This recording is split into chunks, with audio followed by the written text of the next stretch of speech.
Hello students, a very nice morning to each and every students of class 2nd. Dears, how are you all? I hope all are having a good health. Dear students, so from today onwards, we are going to start a new chapter. As well as you can see, chapter 9 here with the chapter 9. And the name of the chapter is The Honest Boy. The honest boy. Okay, the correct pronounce of this word honest. And the page number is 31 today. Page number 31 we are going to start. Clear? Page number 31. So all of you open your book fastly.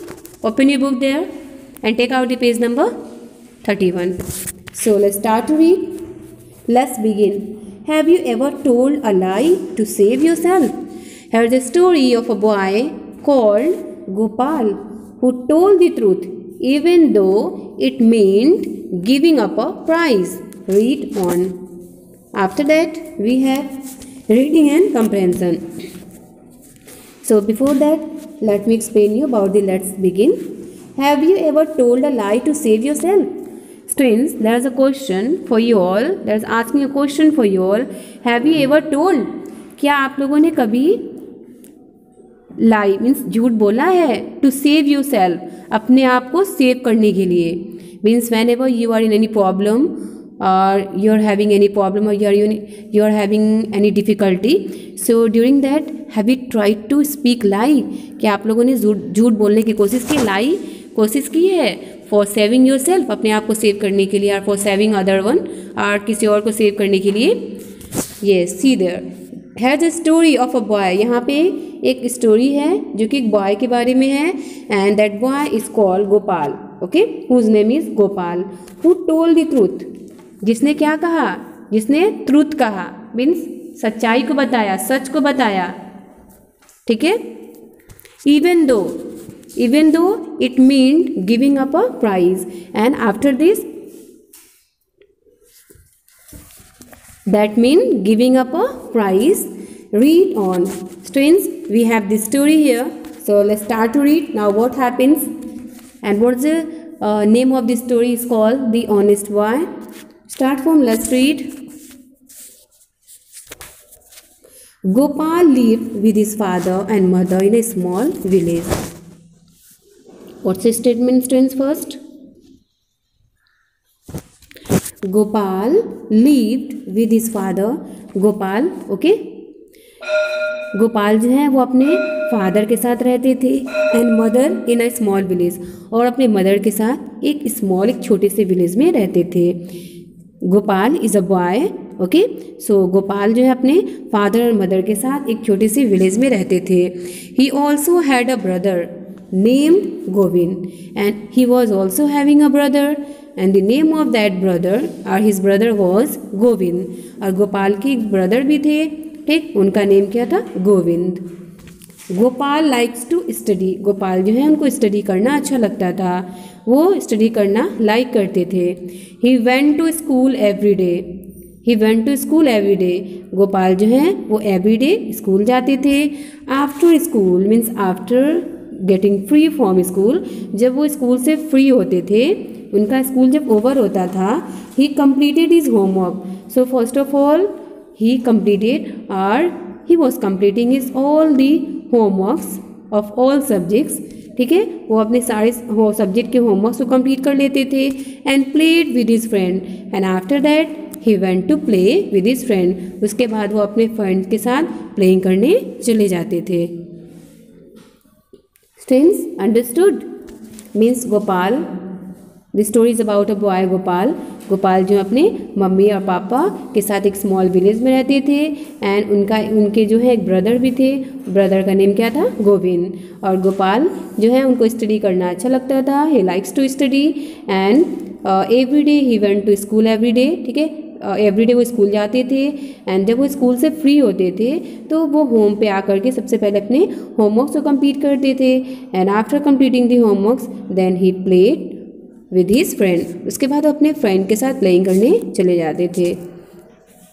One day, एक दिन क्या होता है, Gopal was sitting in the classroom. एक दिन जो है गोपाल वो जब स्कूल गए तो स्कूल में जब वो क्लासरूम में बैठे हुए थे, नियर द विंडो, कहाँ पे बैठे हुए थे वो, बिल्कुल विंडो के पास बैठे हुए थे। ही वॉच्ड, उन्होंने देखा, two little birds playing in the garden, दो छोटे छोटे जो बर्ड्स हैं वो क्या कर रहे हैं, गार्डन में प्लेइंग कर रहे हैं, गार्डन में खेल रहे हैं। Who was, yes Gopal. When Gopal was sitting in the classroom near the window, Miss Gopal saw, or he was, that two little birds were playing in the garden, okay, outside the class. Class के outside में garden में वो खेल रहे थे. The teacher was teaching them. The teacher was teaching them, and the teacher who was in the classroom was teaching them. जो teacher थे classroom में, as well as you can see there is a teacher who is teaching to the students. तो वो क्या कर रहे थे, बच्चों को, ठीक है, टीचिंग कर रहे थे, उनको पढ़ा रहे थे।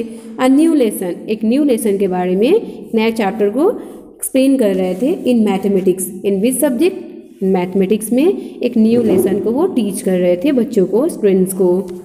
Gopal was not paying attention in the class, as well as Gopal was not paying attention. Attention means Gopal जो है वो अटेंशन नहीं दे रहे थे अपनी क्लास में, जो चैप्टर उनको पढ़ाया जा रहा था, जो चैप्टर टीचर एक्सप्लेन कर रहे थे वो उसको केयर नहीं कर रहे थे।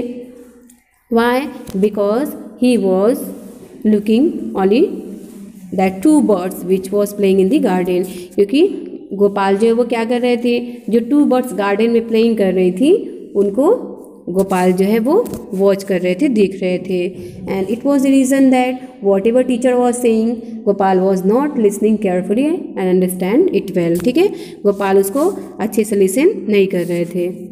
Now after that what happens, the teacher also give the student, and after that teacher ने क्या किया, टीचर ने also give the student a few sums to solve as homework. Teacher ने स्टूडेंट्स को, जब टीचर ने अपनी टीचिंग को ओवर कर लिया, then teacher gave homework, teacher ने होमवर्क दिया। फ्यू सम्स मीन्स थोड़े से कुछ सम्स को सॉल्व करने के लिए एज अ होमवर्क टीचर ने स्टूडेंट्स को होमवर्क दे दिया।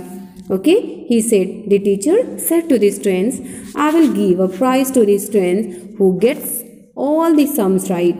And then the teacher said, I will give a prize means मैं क्या करूँगा, I will give a prize, मैं प्राइज दूंगा टू द स्टूडेंट को, who gets, okay, all the sums right, means जो भी स्टूडेंट्स इन सारे सम्स को राइटली सॉल्व करेगा, करेक्टली सॉल्व करेगा, उसको मैं एक प्राइज़ दूंगा, ठीक है, उस स्टूडेंट्स को मैं एक प्राइज़ दूंगा। Who said, the teacher said like to the all students of this class, okay, और ऑफ हिज क्लासरूम। क्लियर है? Yes, it's also happens with you all students, आप लोग के साथ भी ऐसे होता है ना, means whenever teacher teaches you in classroom, so he ask about any question and then he said, if you will tell the correct answer of this, then we will clap for you, okay, और you will be praised, ठीक है। इस teacher ने क्या कहा था कि जो भी इस सारे सम्स को राइटली सॉल्व करके लाएगा उसको मैं एक प्राइज़ दूंगा। Then when school was over and after that when school got over, school जब ओवर हो गया, Gopal came back home, Gopal जो है वो अपने होम पे वापस आ गए। He completed all his homework, और उन्होंने अपने सारे सब्जेक्ट के होमवर्क को कंप्लीट कर लिया था, except that given for mathematics, only except of mathematics work he had completed his all the subject homework, but जो मैथमेटिक्स में होमवर्क दिए गए थे उसको गोपाल ने कंप्लीट नहीं किया था। Why? Because he didn't make attention to the mathematics teacher and he was not listening that whatever the teacher was saying or the teacher said about that homework, okay, उन्होंने नहीं लिसन किया था ना, नहीं सुना था, इसलिए क्या हुआ था, गोपाल जो है वो नहीं समझ पाए थे कि मैथमेटिक्स में भी वर्क है, और only except of mathematics Gopal ने अपने सारे सब्जेक्ट के वर्क को कंप्लीट कर लिया था और मैथ के वर्क को उन्होंने कंप्लीट नहीं किया था। So students, I hope you all are very excited to know that now after that what happened. Okay, so if really you are excited or know the remaining story of this chapter, so dear all, let's read the chapter today of page number 32 and 33 ठीक है, आप लोग इसको read कर लीजिए। And next day now again I'll explain about these all the remaining passage explanation, and then we will understood the explanation of this chapter. Okay students, so what's your first duty today? First of all, read the chapter, read it very carefully, and then whatever hard words you are getting, that's a hard word, so let's make underline to that one, ठीक है, underline करिए। Underline करने के बाद उसको आप ask कर सकते हो, ठीक है। And complete your word meaning also, word meaning अपनी नोटबुक में राइट कर लेंगे, और जो भी रिमेनिंग पैसेजेस हैं उसको आज एनी हाउ कंप्लीट कर लेंगे, होम पे रीड करेंगे, ठीक है ना, रीडिंग कर लेंगे इसको। क्लियर है? Okay, so now thank you, have a nice day.